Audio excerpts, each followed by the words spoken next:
what a beautiful morning. Oh, what a beautiful day. I've got a beautiful feeling. Everything's going my way. Okay, I've got a height check. Vision attachment, top and bottom. Jump zones perfectly clear. Pin, ratchet, and the ribbon. Okay, got a height check, got a vision attachment. Thank you. Okay, Keith, this is it. All the checks are done, you're perfectly safe. Let's take a stand out on the edge, please. That's it. Toes right over the edge. Fine. Okay, deep breath. Looking out. Okay, here we go. 3, 2, 1, bungee! Oh.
And it's over now, and welcome to Tarrant Hinton, home of the Great Dorset Steam Fair, and welcome to our 25th anniversary. How many of you would have thought 25 years ago, when they started with that small meeting behind a pub with an organ or two and an engine or two, that 25 years on, here in this little village in Dorset would be what must be the greatest show of its kind on earth? And what an organisation. Now, security, a 700-acre site to fill, people working, people coming to see. This is the day before, when everything's rolling in to get into place. Probably the busiest day. Familiar figures going about their tasks, and what tasks there are. Bringing in the vehicles, some of them to work, some of them just to exhibit. We will see old machinery. The field will be absolutely full of everything for the enthusiast. That big field out there is going to be another city before the day is over. The Showman's engines, 83 of them this year, all being prepared.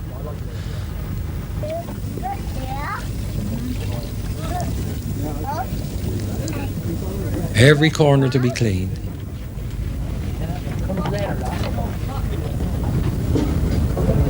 They call this a labour of love, I think, don't they? A labour of love is right, Mrs. That's what the whole show is all about. People come here and work darn hard, including old Tim over there. That's Dave Allen's engine. Never been rebuilt, that engine, right from new. Has had a hard working life right from the First World War. Being pushed in on a cold firebox today, but soon have a fire in her belly and will be working up the heavy haulage for a few days. The heavy haulage, that's going to be something worth seeing at this year's show. And what about the fairground? I reckon these men must have trained on mechano sets years ago, because here they come with all their exhibits, their slips and dodgems and rides of all types, old and new, to make the biggest, most exciting fairground that this country ever sees.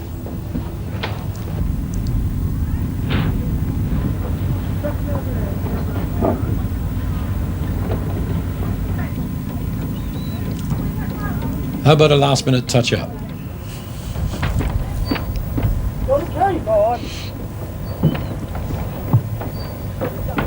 And it all falls in place, ready for the big opening day.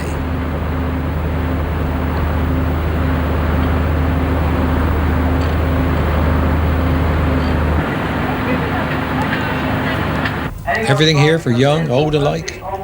Even the animals enjoy the shade, and they need the shade this year. We've been well blessed with weather. So we would prefer that perhaps vehicles are not driven around the site at all.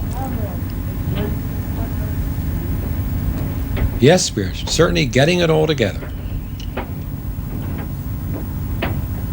for the owner of a beige Ford Escort, registration number.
Now we're on the first day of the show, when the heavy haulage have to make their debut today by bringing into the show a huge load that was brought from Wool down in Dorset to Pimpern, the next village down the road. It was a railway engine on a trailer, and their intention today is to go to Pimpern, collect it and bring it into the showground. And there's Jim Sarney on the big 8 horsepower Burrow, a big engine that was built primarily for heavy haulage, and now well looked after by Jim, who is the sort of leader of the pack on the heavy haulage. He's one of the main advisors there, a man of great skill. And here comes Atlas, the 8 horsepower Fowler.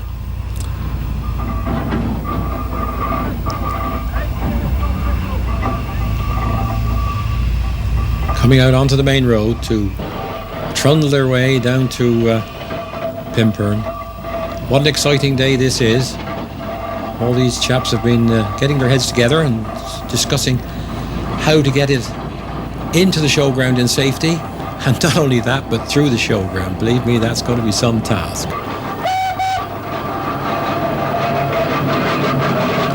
There she goes, Atlas, the last of the great Norman box fleet. Followed by Paul Scully's Duke of York, a 10 horsepower Fowler. They're the 3 main engines to do the pull. Yesterday they had a pull with 3 engines on the front, but one of those engines was the Wolverhampton Wanderer, the crane engine owned by Lenny Crane of the Midlands, but unfortunately Lenny's had a slight technical problem, but he would be there working today but not driving his engine.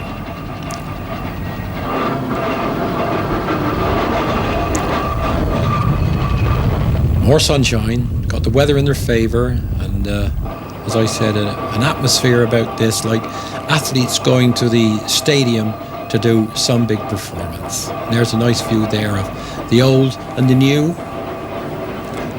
How much longer will we see the old stuff on the road like this? The police in this country have been very, very tolerant over the years to allow such old transport to continue operating with these shows along our main roads, causing just a few hold-ups, but not much concern to the public. I think they enjoy to see it and to smell it, of course.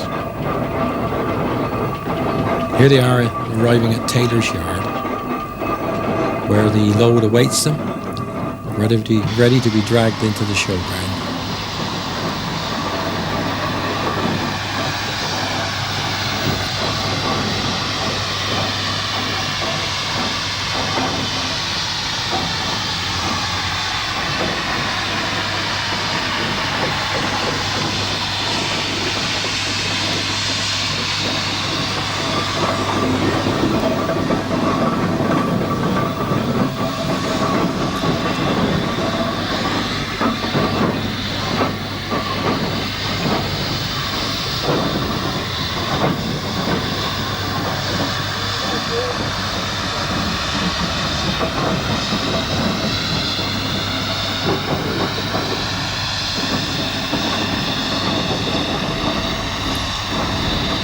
The heavy haulage team were up fairly late last night, you bet, discussing how the whole lot of them were going to get all this together. The drivers, steersmen, and of course the lads who operate the brakes have to get all this hitched up correctly.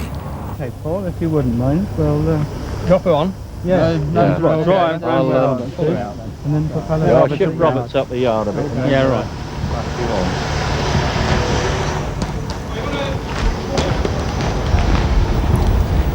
Well, looks like they've reached a decision. Jim's about to mount the Lord Roberts and take her forward.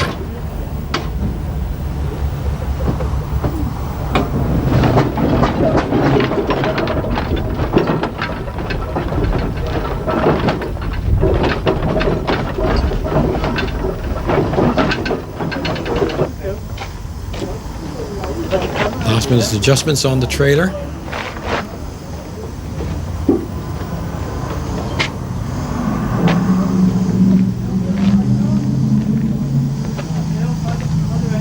I'm going to have a look at the bag in a minute.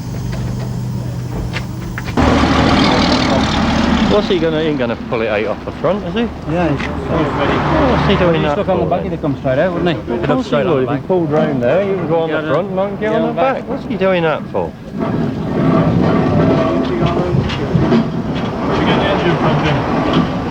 They come off the Swanage Railway. No, it's up here indeed. It's up here on. They don't look very happy, do it? Sad Sam, that's called. So how much weight is they going to be pulling in this It's 855 tonne. 817 tonne gross train weight. How excited did you get before you pulled something like this then? Excited? Well, I suppose it's like winning the cup final, isn't it, Len? Playing in the cup final at Wembley. Yeah, we try not to get too hyped up about it.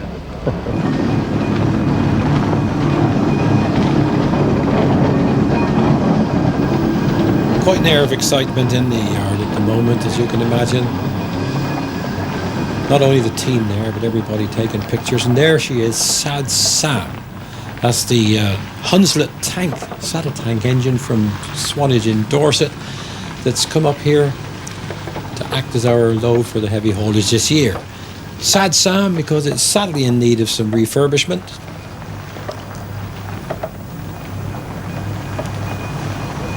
Let's hope it gets it done and puts a smile on its face. How many years you been coming to Dorset? 20. I've done 23 out of the 25. What's the best thing you've done? This? Without doubt. Gotta be, hasn't it? All started off with pulling a timber bob round. Yeah. How much work will the engine actually do then?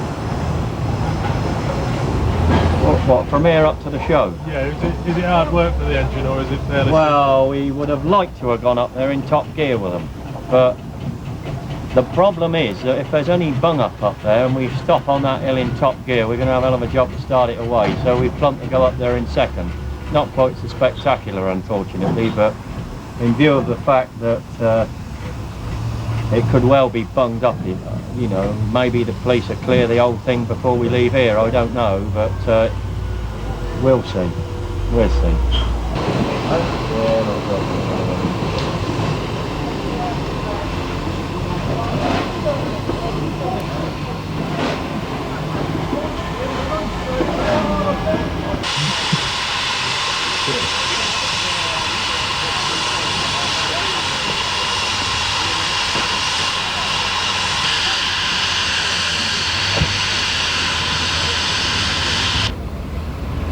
Well, you can still do this sort of thing. You still live in England.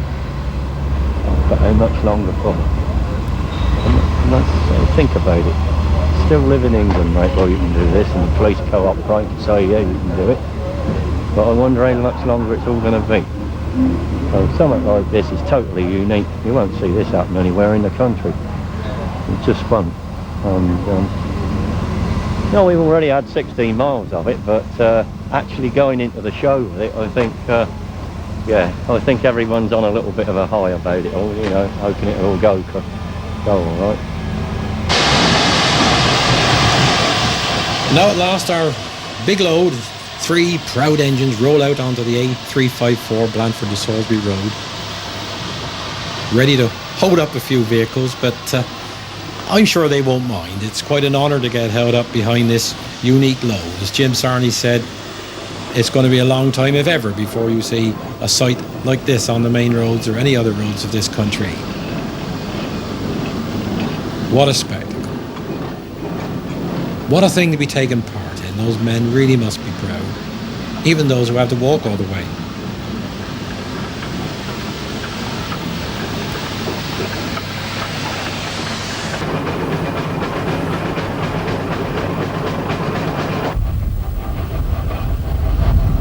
Now she's hitting the gradient up out of Pimpern, quite a long pull, causing the black smoke to come out now. And there are the police escorts and people, crew who had quite a lot of credit put their way from the heavy haulage team. They really were enthusiastic and helpful lads, those police from Dorset. We thank them very much for what they did. There's Joe Davis, retired from the police force in Wolverhampton many years ago. Joe's 71 now and still appears with the heavy haulage team wherever they are, and sometimes in Germany and Holland. Joe's there in his old uniform and his bike to just to make it look a bit more authentic. Keen photographers everywhere. That young lady came all the way from France to photograph the 25th anniversary of the Great Dorset this year.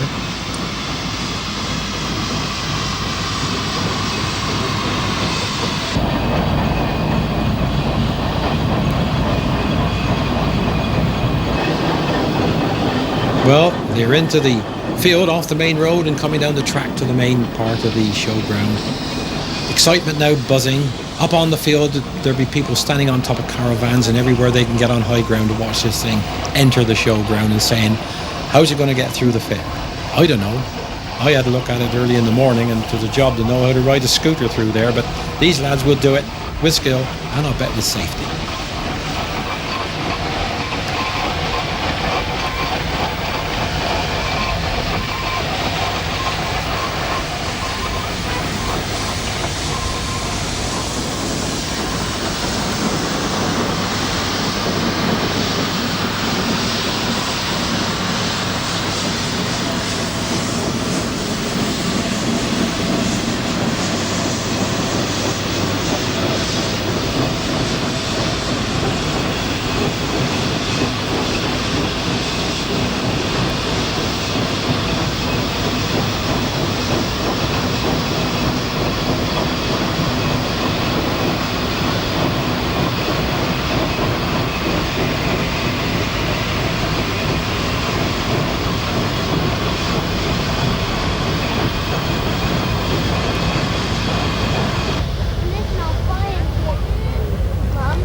Well, what a reception.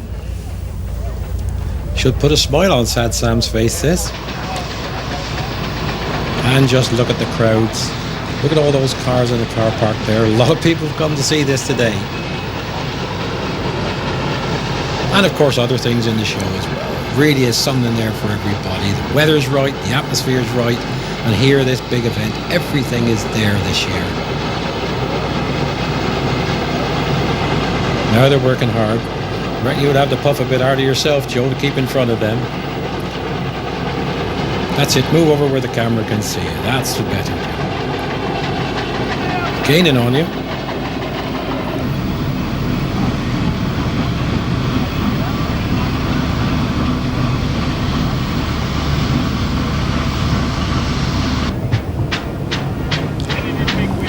Here we are, picking our way now through the fairground. A line-up of showman's engines, crowds everywhere, watching this, and eventually arrive up here at the heavy haulage pen, where for the next few days they'll be pulling this show around the ground. The heavy work has been done now. Well done, lads. You've proved you can do it. Congratulations on a fine job.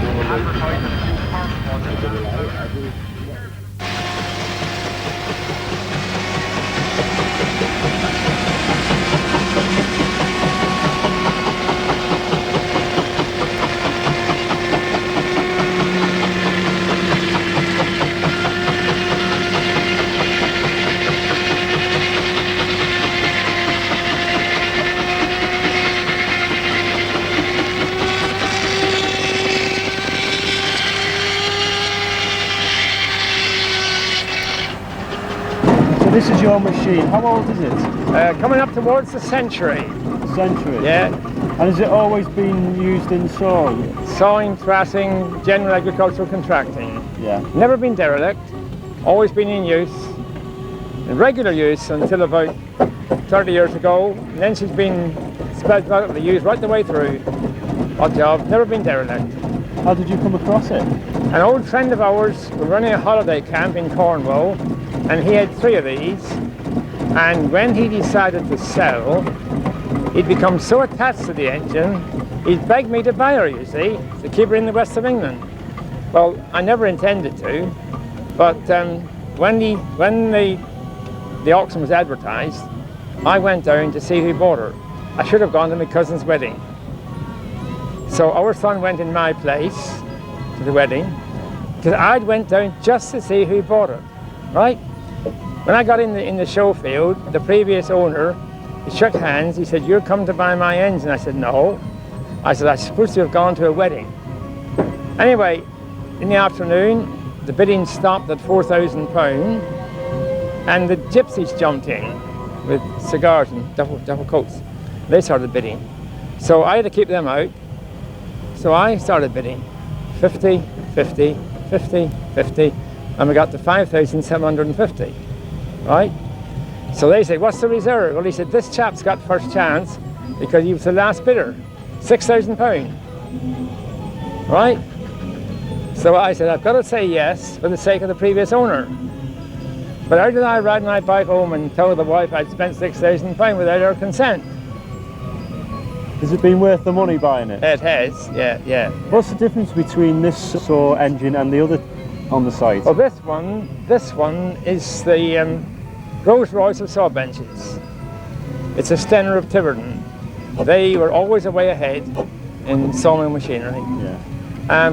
I've got a similar model which I've had for 40 years, and I used to go around to the farms with a diesel tractor and that one, sawing for farmers until quite recently. I've been retired 7 years, but that's the Rolls Royce. The rest of them are also Rands, but that's a lovely machine. I rebuilt that one 2 years ago. That's the owner is driving it now. So it's my engine and his bench. But that's one of my hobbies now, looking after saw benches and rebuilding them and giving advice.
Well, here's a different department now, the steam cultivating.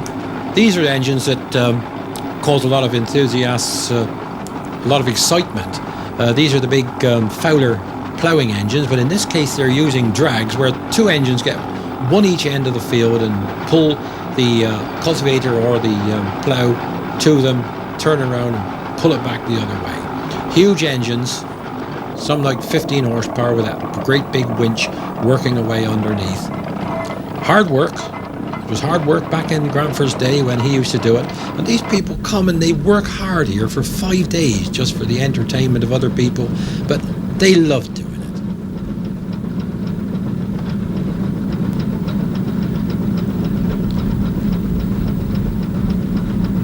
it. You just watch how they turn this implement round later on. It's a fair bit of high technology there. You can just imagine old Granfer sitting down many years ago working out how he's going to turn it all around. Just watch this.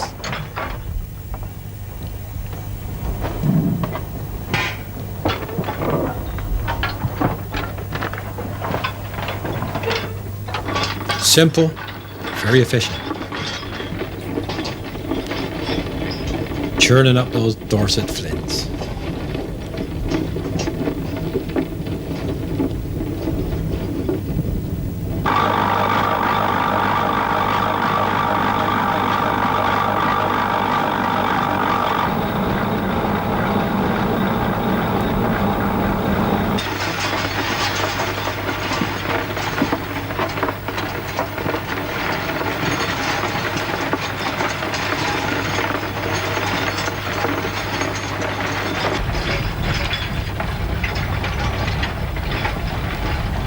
Didn't I say they always enjoyed it? There goes a happy man.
Come on then, what's it all about? Because I know you're going to tell me you don't take any money, you'll be unlucky.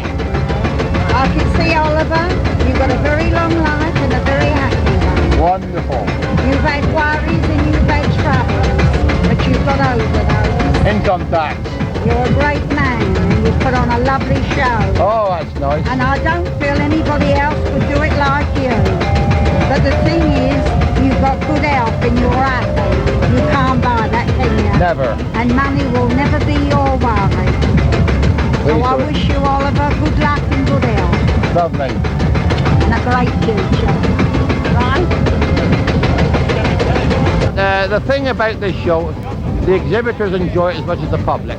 And if you can do that, you've got a good show. I've been to shows before now, when I took a big organ or showman's engine, and I said to the fella helping me out, "Oh God, what's the time?" He says, 2:15. I said, "Bloody glad when 5 o'clock come and we can get on home." You're not going to give it your best then, are you? And of course up here I got a job to stop the buggers at 1 o'clock in the morning. So they're always enjoying it. And that's what it's all about. If the exhibitor enjoys the show, you've got a good show. It's when they get fed up, it rubs off on the public, and goes everything. But there's no question about it. 99% of anything out of doors relies on the weather. And my God, up to now we've been lucky. It's the first time that I've not had rain to build this show up in the 25 years. Even in 1975, the day before the show, we'd done wonderfully well. It was all in position, but we still had to have a thunderstorm at 3:30 in the afternoon for 20 minutes. So we never made it. It didn't affect us at all. But of course, I'm keeping my fingers crossed, we've had no rain at all here. Somebody said to me, "So don't this bloody dust get in your throat?" Well, I don't care if they get bunged up with dust. It's far better than the mud.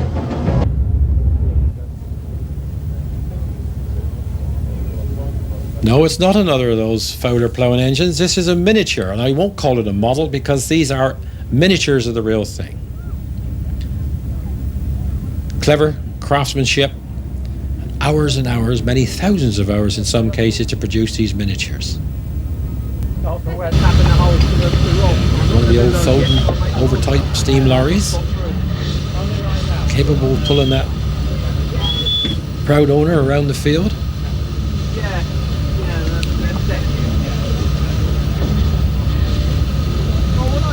Exact replica of the real thing.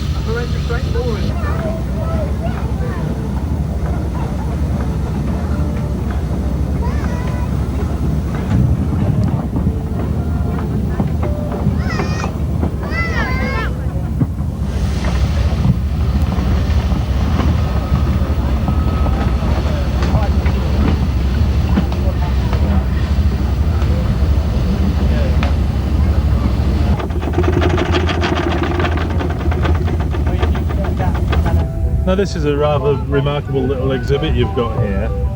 How true to form are they with the actual full-sized engines? Well, it's actually based on an engine that I knew as a child. We had one in the district and it was my sort of favourite engine. Remember it as a child and into my teenage years. And eventually I got round to purchasing 3 castings, which was a roof casting for the hand wheel, the flywheel and the block. The rest of it has been fabricated. But I had help from the family who owned it. I also had help from Major John Henry Marshall of Marshall's of Gainsborough with 1 or 2 details. And a friend of mine, John Blagg, he has an engine, which was a few years previous to it, but basically the same one. So I was able to measure it up, you see, and with the help from different people, this is the result. Do you find that people admire these little miniatures then? They do, yeah.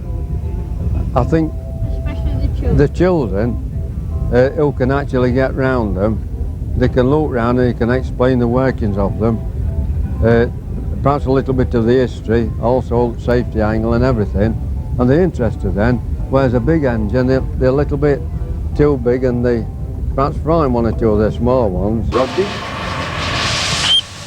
That's what doctors do in their spare time, right? They do tractors. And that's a fairly rough road he's going on when you think of the scale of the engine and the scale of the bumps on that road. Number 4 following by is a 4-inch scale Foster. Foster, another firm from Lincoln. This is called Joanne. And here down in the commercial section, run by Dave Hillier, every year he organises over 300 commercial vintage and veteran vehicles here. This is a Scammell Pioneer, built for World War II. Big Gardner engine Scammels. 6-wheeler, 4-wheel drive at the back, used for tank recovery and transport. Followed by yet another Scammell. This is the show track type vehicle that was designed specifically for use for the showmen. In fact, Scammels did a lot of work for the show people after the steam engine went off the road, and this is the vehicle that actually took on the job, specifically built for that purpose. Yet another one that did a long time in showman's world, Tommy Rowland's old Scammell. Now brought by his daughter down here. You never see more Scammels together than you would down here at the Great Dorset. Not only Scammels, of course, there's the AEC built at Southall in Middlesex. Now out of production, like a lot of those great big British names. Another Scammell on the Seddon. Wonderful lineup. For any vintage commercial vehicle enthusiast, this is the show to see every year. As I said, well over 300 exhibits. Sometimes 70 or 80 Scammels alone.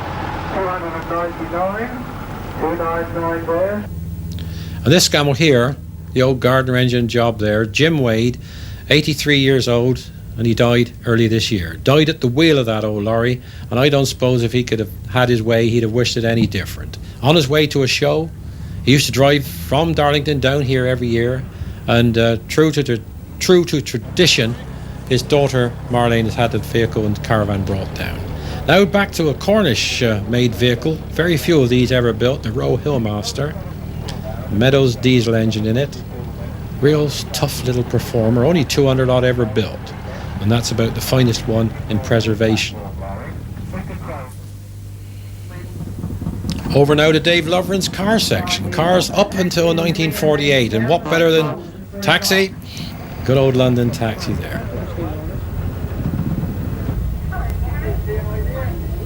Well, lots of kisses now in the commentary box because we haven't seen you for long. We haven't seen you since the dinner, have we? Dave busy doing his commentary up in the box. Just look at that lineup. What a beautiful lineup at old Morris's. And the Austins, little old baby Austin 7 there. Another rare one, the Morgan 3-wheeler with a twin side valve chap engine in the front.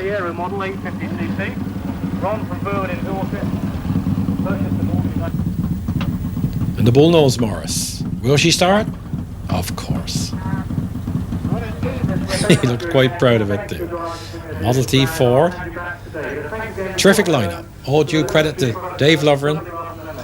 Thank you, Ken. Thank you for your help. It's very warm in here. But before we leave the arena today, of course, we've got the draw. 16 horsepower, Darcy, 2 years racing, owned by John and Joe Wilson from Bristol, Thornbury. Sorry, Thornbury. Remember the ball was full preservation.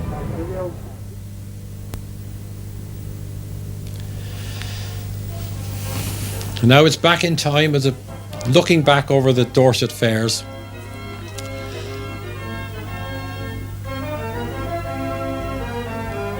The enthusiasm was always there. Not always the fine weather though. But still they came.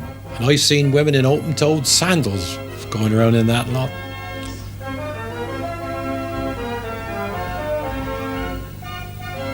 Why do people do it? We never know. People who probably while they were working used to moan every day they came home, and now they go and do it for pleasure. The old fairground rides are still going. There's old Harry Lee's steam yachts. Jim Noyce's gallopers. All of them still in preservation and still working. And that's what these shows are all about, keeping England's name to the fore, Britain's name to the fore, we should say. But just look at the weather surface down there. All those kids you see riding around there, they're probably grown up now and probably bringing exhibits to the show now, because you can bet your life, if they went there in those days, even that age, bet you he's still coming to the Great Dorset.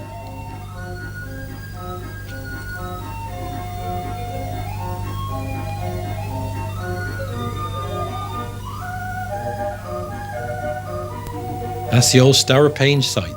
Not a lot of dust about, I can assure you.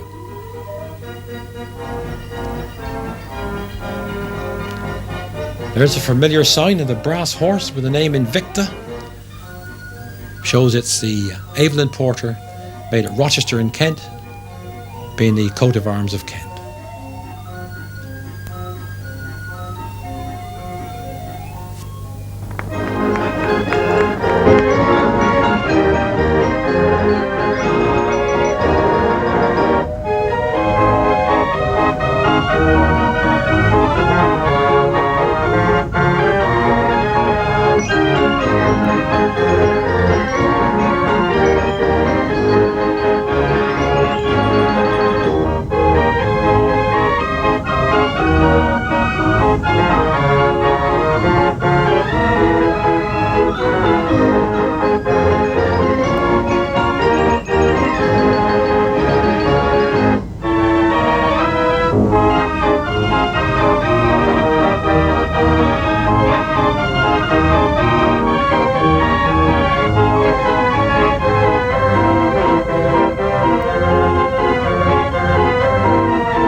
come round and catch me here at this, don't you? They're good. Well, you can see with the crowds round, people like them. Yeah, it's very nice. They're only learning gals, they're gals in training at Northampton, and I reckon they do a good job. And now over to the section of British motorbikes. Do you remember the time when every motorbike you saw on the road was made in Great Britain? When we used to ride round on those old girder fork bikes with our caps on backwards and leave them at the back of the cinema, throw your leggings over the handlebars and go into the cinema and come back and your bike was still there and so were your leggings. Now you lose bike, padlock and all now. Just listen to the sound of these bikes, the smell of them, the big single, the purr of the twin, the snarl of the two-stroke. Going back to before the war when several firms built motorbikes by buying frames from different people, buying their Villiers engines and putting in them. Names like BSA, Norton, Velocet, Ariel, AJS, Matchless, all these wonderful names that meant so much to Great Britain. And now, sadly, it's gone. But here at the Great Dorset every year, you can come along and hear and smell and enjoy the sight once again of the British bike.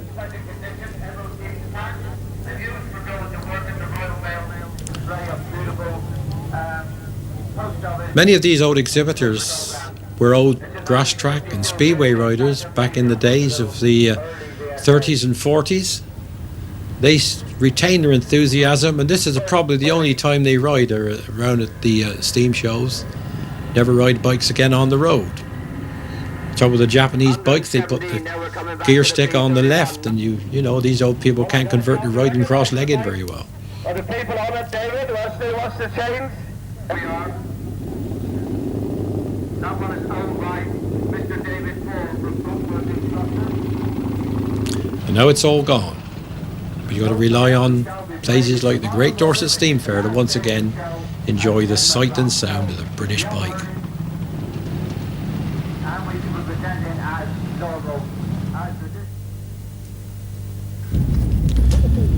And something just a little more leisurely now. A 2-horsepower plough. The horse section run by Sid Wallace. Here you can watch the ploughing done as it was done, many hundreds of years ago, I suppose. But what a peaceful way to spend the day out in the fields behind these two old companions, the heavy horse.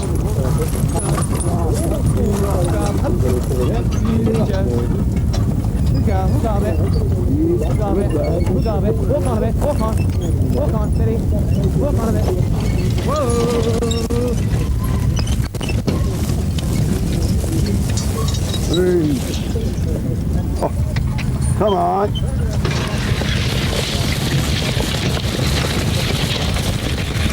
Come on, get up here, come on.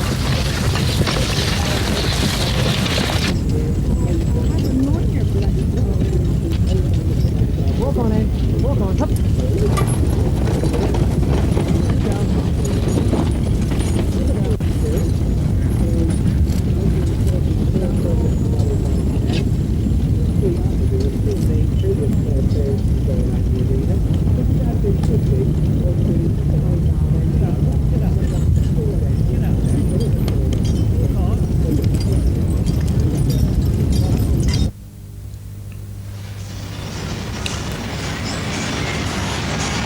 Now it's the build up to Saturday night with our 25th anniversary. The atmosphere here is absolutely jumping. There's nothing to compare with it. And I've had friends come to visit the Saturday night here many a time, and you got to tell them they don't have to be a steam engine enthusiast, they just have to come here, and this is fairyland. This year, 83 Showman's engines. During the evening, the other heavy haulage engines, some of the rollers, steam cars, come up and join them.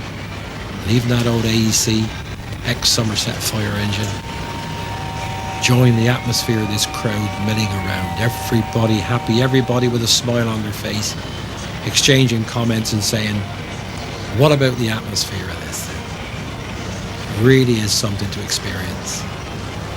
The old fair and the new, all humming with excitement. There's just nothing like it.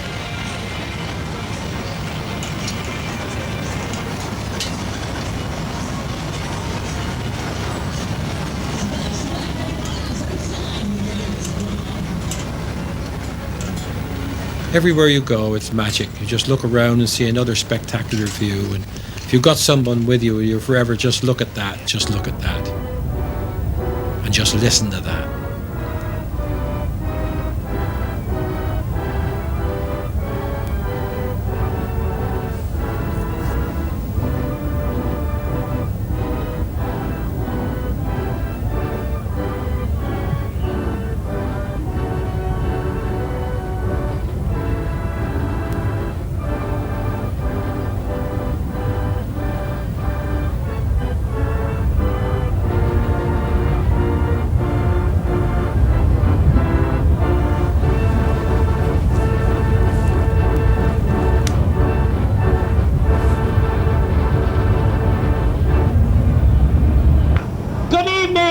Ladies and gentlemen, and welcome to the highlight of the 25th anniversary of the Great Dorset Steam Fair. We start our programme this evening with the Pauline Reader dancers and singers, whose performances includes the can-can and singing and dancing from the London production of The Aspects of Love.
This is all British bloody made, mate, here, and they come to see it.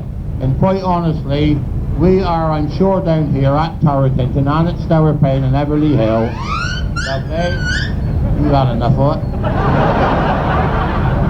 I thought Jack Wharton, I expect he want to go on the bed. Look, he gets a bit tired, he's over 8. But he's good old boy Jack, he's usually the last to keep going. Like your last night, 12 o'clock, still belting into it there. But we're very proud of what we've got here, because everything here you can go around has got a stamp on it, made in Great Britain, and that means a lot to me. I mean, quite honestly, where else could you go? And I don't care whether I'm boasting or buggering or what I'm doing. Where else could you go and see a site like this in the world? You would find it nowhere, and we're very proud of it. And as I say, I hope it goes on for a very, very long time. And I thank everybody for 25 years of great support from the exhibitors and the public, and of course, everybody who's helped in any way. It's a great thrill to me because I wouldn't do it. I can tell you I'm a lazy bugger, and I would not do this if I didn't enjoy doing it. And I've enjoyed every minute of it, whether it's been mud, whether it's been rain, or what the hell it's been. And we have had it here, wind, bloody beer tents upside down, and so we've still come on through it. But we've been very, very lucky for the 25th anniversary for 1993, and I hope that we continue and get this weather for the next 25 years. And good luck to you all. Thank you very much.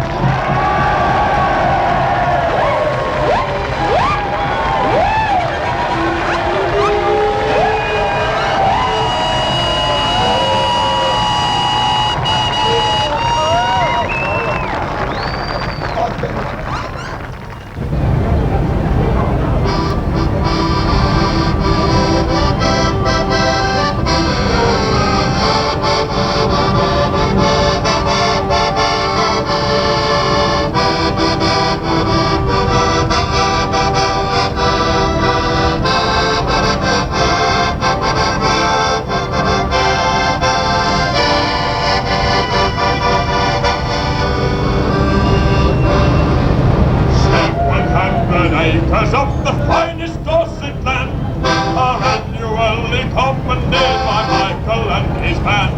For 700 engines and 1,000 transit vans, and the show keeps rolling on.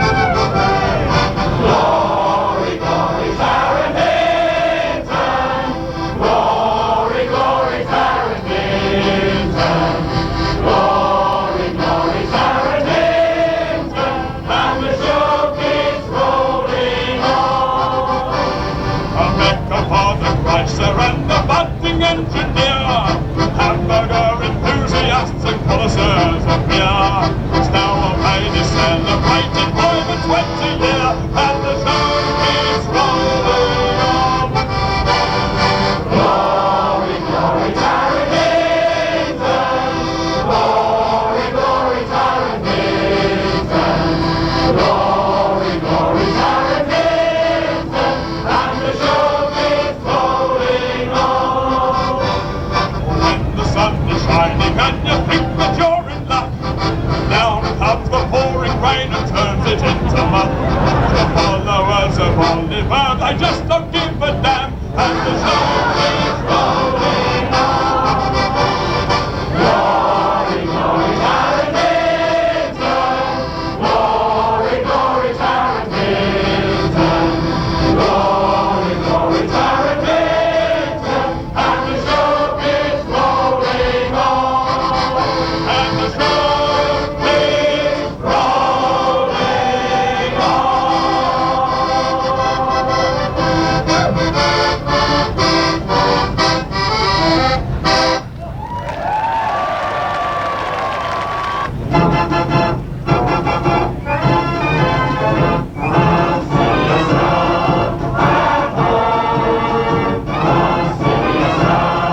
And what an appropriate tune that was. Consider yourself well in, consider yourself part of the family.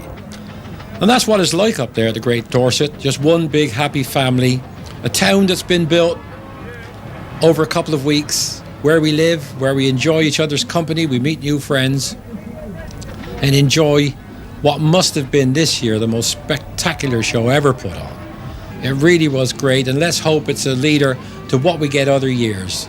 Long live the Great Dorset Steam Fair, the place where I want to go each year, because here in this little spot in Dorset, what's been created, in my opinion, heaven on earth.